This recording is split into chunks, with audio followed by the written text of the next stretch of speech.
Dear students, ਅੱਜ ਆਪਾਂ ਤੁਹਾਡੇ ਸੋਸ਼ਲ ਸਾਇੰਸ ਦੇ ਫਸਟ ਲੈਸਨ ਸਾਧਨ, ਕਿਸਮਾਂ ਅਤੇ ਸਾਂਭ ਸਵਾਲ ਦੇ ਕੁਐਸਚਨ ਆਨਸਰ ਕਰਾਂਗੇ।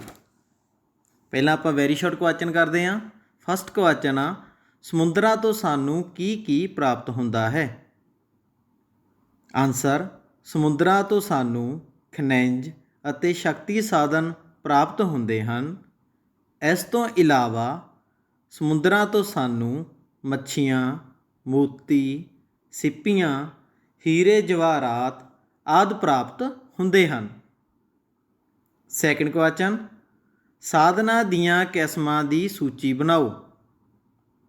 ਆਨਸਰ, ਸਾਧਨ ਕੁਦਰਤੀ ਅਤੇ ਗੈਰ ਕੁਦਰਤੀ ਦੋ ਪ੍ਰਕਾਰ ਦੇ ਹੁੰਦੇ ਹਨ।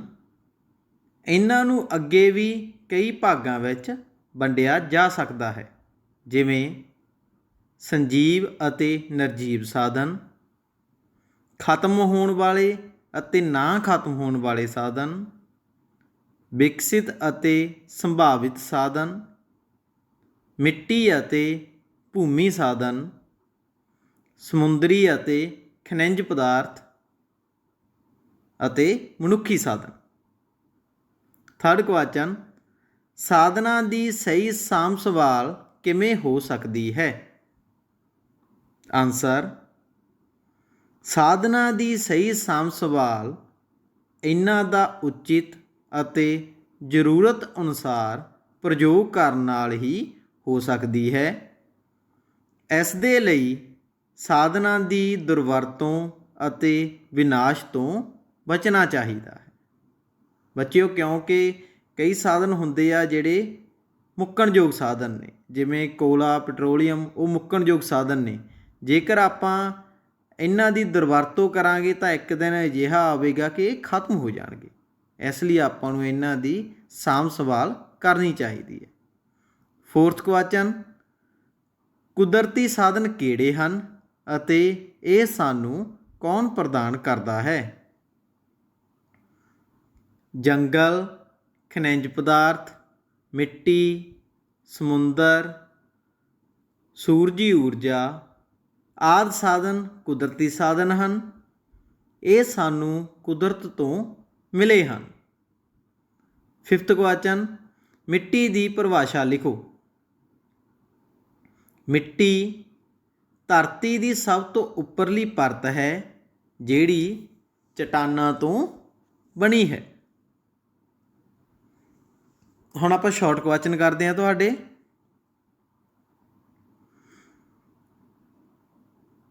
ਫਸਟ ਕੁਐਸਚਨ ਆ, ਖਣਿਜ ਪਦਾਰਥ ਸਾਨੂੰ ਕਿੱਥੋਂ ਪ੍ਰਾਪਤ ਹੁੰਦੇ ਹਨ ਅਤੇ ਇਹਨਾਂ ਦੀ ਵਰਤੋਂ ਕਿੱਥੇ ਕੀਤੀ ਜਾਂਦੀ ਹੈ?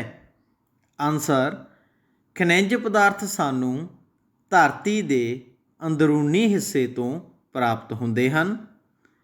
ਇਹ ਭਿੰਨ ਭਿੰਨ ਪ੍ਰਕਾਰ ਦੀਆਂ ਚਟਾਨਾਂ ਤੋਂ ਵੀ ਮਿਲਦੇ ਹਨ। ਇਹ ਦੋ ਪ੍ਰਕਾਰ ਦੇ ਹੁੰਦੇ ਹਨ, ਧਾਤੂ ਖਣਿਜ ਅਤੇ ਅਧਾਤੂ ਖਣਿਜ। ਧਾਤੂ ਖਣਿਜ ਵਿੱਚ ਲੋਹਾ, ਤਾਂਬਾ, ਸੋਨਾ, ਚਾਂਦੀ, ਐਲੂਮੀਨੀਅਮ ਆਦਿ ਸ਼ਾਮਲ ਹਨ। ਅਧਾਤੂ ਖਣਿਜ ਵਿੱਚ ਕੋਲਾ, ਅਵਰਕ, ਮੈਗਨੀਜ਼ ਅਤੇ ਖਣਿਜ ਤੇਲ ਪ੍ਰਮੁੱਖ ਹਨ। ਖਣਿਜ ਪਦਾਰਥਾਂ ਦਾ ਪ੍ਰਯੋਗ ਕਰਨ ਤੋਂ ਪਹਿਲਾਂ ਇਹਨਾਂ ਨੂੰ ਉਦਯੋਗਾਂ ਵਿੱਚ ਸਾਫ਼ ਕਰਨਾ ਪੈਂਦਾ ਹੈ। ਸੈਕਿੰਡ ਕੁਐਸਚਨ, ਭੂਮੀ ਅਤੇ ਮਿੱਟੀ ਸਾਧਨ ਦੀ ਮਹੱਤਤਾ 'ਤੇ ਇੱਕ ਸੰਖੇਪ ਨੋਟ ਲਿਖੋ। ਆਨਸਰ, ਭੂਮੀ 'ਤੇ ਮਨੁੱਖ ਆਪਣੀਆਂ ਆਰਥਿਕ ਕਿਰਿਆਵਾਂ ਅਤੇ ਗਤੀਵਿਧੀਆਂ ਕਰਦਾ ਹੈ। ਇਹਨਾਂ ਕਿਰਿਆਵਾਂ ਅਤੇ ਗਤੀਵਿਧੀਆਂ ਵਿੱਚ ਖੇਤੀ ਕਰਨਾ, ਉਦਯੋਗ ਲਗਾਉਣਾ, ਆਵਾਜਾਈ ਦੇ ਸਾਧਨਾਂ ਦਾ ਵਿਕਾਸ ਕਰਨਾ, ਖੇਡਾਂ ਖੇਡਣਾ, ਸੈਰ ਸਪਾਟਾ ਕਰਨਾ ਆਦਿ ਸ਼ਾਮਲ ਹੈ। ਮਨੁੱਖ ਆਪਣੇ ਘਰ ਵੀ ਭੂਮੀ 'ਤੇ ਹੀ ਬਣਾਉਂਦਾ ਹੈ।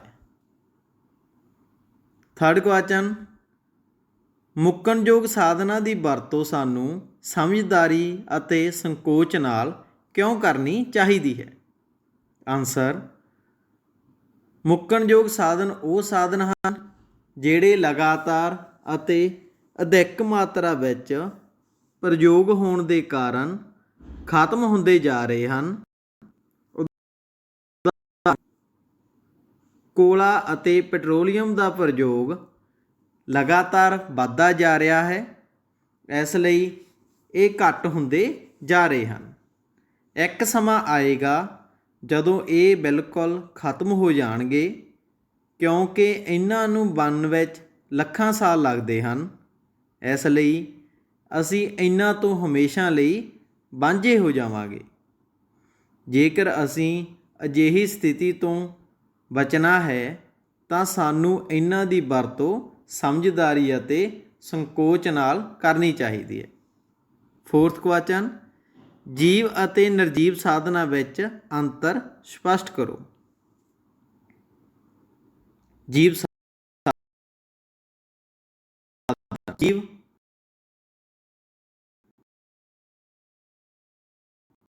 ਅਤੇ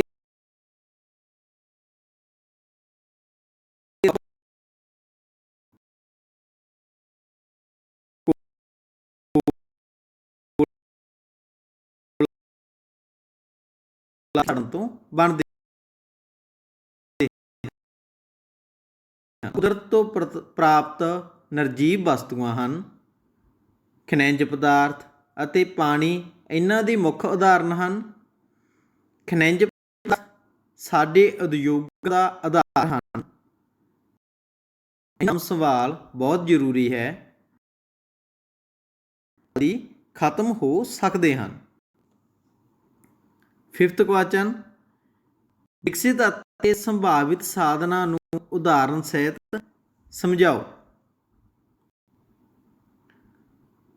ਆਨਸਰ, ਜਦੋਂ ਸਾਧਨ ਕਿਸੇ ਲਾਭਦਾਇਕ ਉਦੇਸ਼ ਦੀ ਪੂਰਤੀ ਲਈ ਵਰਤੋਂ ਵਿੱਚ ਲਿਆਏ ਜਾਂਦੇ ਹਨ ਤਾਂ ਉਹ ਵਿਕਸਿਤ ਸਾਧਨ ਕਹਾਉਂਦੇ ਹਨ, ਪਰ ਜਦੋਂ ਤੱਕ ਉਹਨਾਂ ਨੂੰ ਵਰਤੋਂ ਵਿੱਚ ਨਹੀਂ ਲਿਆਇਆ ਜਾਂਦਾ ਉਦੋਂ ਤੱਕ ਉਹਨਾਂ ਨੂੰ ਸੰਭਾਵਿਤ ਸਾਧਨ ਕਿਹਾ ਜਾਂਦਾ ਹੈ। ਇਹਨਾਂ ਨੂੰ ਹੇਠ ਲਿਖੇ ਉਦਾਹਰਨਾਂ ਨਾਲ ਸਮਝਿਆ ਜਾ ਸਕਦਾ ਹੈ। ਪਰਬਤਾਂ ਤੋਂ ਹੇਠਾਂ ਵੱਲ ਵਹਿੰਦੀਆਂ ਨਦੀਆਂ ਬਿਜਲੀ ਪੈਦਾ ਕਰਨ ਲਈ ਇੱਕ ਸੰਭਾਵਿਤ ਸਾਧਨ ਹਨ, ਪਰੰਤੂ ਇਹਨਾਂ ਨਦੀਆਂ ਦੇ ਪਾਣੀ ਤੋਂ ਜਦੋਂ ਬਿਜਲੀ ਪੈਦਾ ਕੀਤੀ ਜਾਣ ਲੱਗਦੀ ਹੈ ਤਾਂ ਇਹ ਵਿਕਸਿਤ ਸਾਧਨ ਬਣ ਜਾਂਦੀ ਹੈ। ਸੈਕਿੰਡ, ਧਰਤੀ ਦੇ ਹੇਠਾਂ ਦੱਬਿਆ ਹੋਇਆ ਕੋਲਾ ਇੱਕ ਸੰਭਾਵਿਤ ਸਾਧਨ ਹੈ। ਇਸ ਦੇ ਉਲਟ ਪ੍ਰਯੋਗ ਵਿੱਚ ਲਿਆਇਆ ਜਾ ਰਿਹਾ ਕੋਲਾ ਇੱਕ ਵਿਕਸਿਤ ਸਾਧਨ ਹੈ। ਬੱਚਿਓ, ਇੱਕ ਤੁਹਾਡਾ ਵੈਰੀ ਸ਼ਾਰਟ ਕੁਐਸਚਨ ਰਹਿ ਗਿਆ ਸੀ। ਸਾਧਨਾ ਤੋਂ ਤੁਹਾਡਾ ਕੀ ਭਾਵ ਹੈ? ਆਨਸਰ, ਕੁਦਰਤ ਜਾਂ ਮਨੁੱਖ ਦੁਆਰਾ ਬਣਾਏ ਗਏ ਅਰਥਵਾਨ ਪਦਾਰਥ ਜੋ ਮਨੁੱਖ ਦੀਆਂ ਲੋੜਾਂ ਦੀ ਪੂਰਤੀ ਕਰਦੇ ਹਨ ਉਹਨਾਂ ਨੂੰ ਸਾਧਨ ਕਹਿੰਦੇ ਹਨ। ਇੱਕ ਸ਼ਾਰਟ ਕੁਐਸਚਨ ਰਹਿ ਗਿਆ ਤੁਹਾਡਾ, ਮਨੁੱਖੀ ਸਾਧਨ ਦਾ ਦੂਜੇ ਸਾਧਨਾਂ ਦੇ ਵਿਕਾਸ ਵਿੱਚ ਕੀ ਯੋਗਦਾਨ ਹੈ? ਆਨਸਰ, ਆਪਣੀ ਬੁੱਧੀ ਅਤੇ ਕੰਮ ਕਰਨ ਦੀ ਸ਼ਕਤੀ ਨਾਲ ਮਨੁੱਖ ਆਪਣੇ ਆਪ ਵਿੱਚ ਇੱਕ ਬਹੁਤ ਵੱਡਾ ਸਾਧਨ ਹੈ। ਹੋਰ ਸਾਰੇ ਸਾਧਨਾਂ ਦੀ ਵਰਤੋਂ ਵਿੱਚ ਮਨੁੱਖ ਦੀ ਯੋਗਤਾ ਦਾ ਵਡਮੁੱਲਾ ਯੋਗਦਾਨ ਹੈ। ਬਾਕੀ ਸਾਰੇ ਸਾਧਨਾਂ ਦਾ ਵਿਕਾਸ ਅਧੂਰਾ ਹੀ ਰਹੇਗਾ ਜਦੋਂ ਤੱਕ ਮਨੁੱਖ ਸਾਧਨ ਪੂਰੀ ਤਰ੍ਹਾਂ ਵਿਕਸਿਤ ਨਹੀਂ ਹੁੰਦਾ। ਸਾਧਨਾਂ ਦੇ ਵਿਕਾਸ ਲਈ ਮਨੁੱਖ ਦੇ ਗੁਣ, ਸਮਰੱਥਾ, ਵਿਦਿਅਕ ਅਤੇ ਤਕਨੀਕੀ ਯੋਗਤਾ ਆਦਿ ਮਹੱਤਵਪੂਰਨ ਰੋਲ ਅਦਾ ਕਰਦੇ ਹਨ। ਬੱਚਿਓ, ਇਹ ਕੁਐਸਚਨ ਤੁਸੀਂ ਆਪਣੀਆਂ ਕਾਪੀਆਂ 'ਤੇ ਸੋਹਣੀ ਰਾਈਟਿੰਗ ਦੇ ਵਿੱਚ ਨੋਟ ਕਰ ਲੈਣੇ ਨੇ। Thank you.